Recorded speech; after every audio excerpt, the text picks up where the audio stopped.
Hi guys, and welcome back to another video.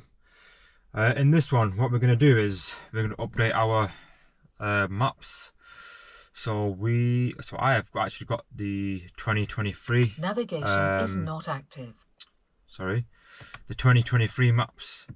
So you check it. Go to maps, press options, navigation settings, position and version information, and then if you scroll down, or you don't have to scroll down, you see there is Europe Evo 2023. So what I've done is I've popped the 24 version on here. I've also showed you where to download it from and how to extract it to the USB. So I'm going to plug mine into there. If you've got a USB in the glove box, pop it in that first. So let's pop this in. That's in, and then you'll get a message coming up. Okay, give me a sec. So what you do is just press OK.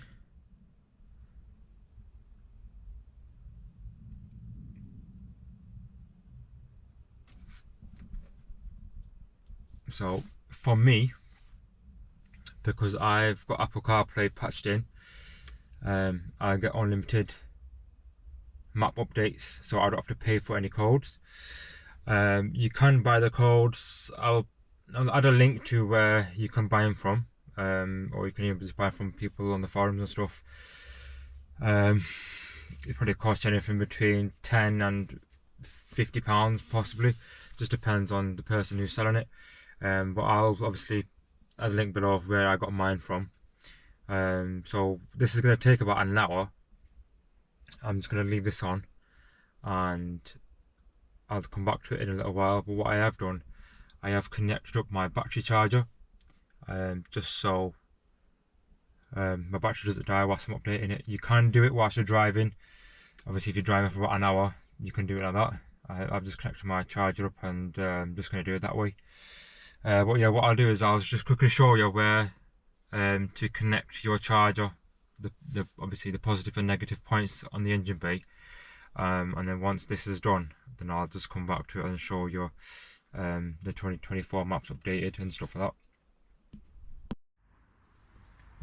So you've got positive, red terminal, and your black one, your negative, is over here. So that's where you connect your plus and minus, or whenever you jump start a car, you do it from there.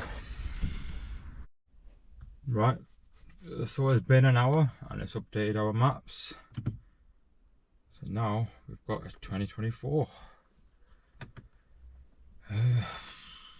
To be fair, I don't really use this. I only use it for my my speed limit indicator.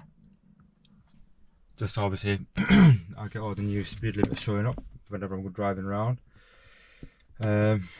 What I have noticed is you do get 3D maps when you drive around town centres and stuff like that. But again, I just don't really use it. To be fair, I prefer using the Waze. But yeah, anyway, that's how you update your maps. I'll add a link below where to get your navigation codes from. But if you've got Apple CarPlay already patched in, the maps are free, so you don't have to pay for them. But anyway, thank you very much, and I'll see you soon, guys.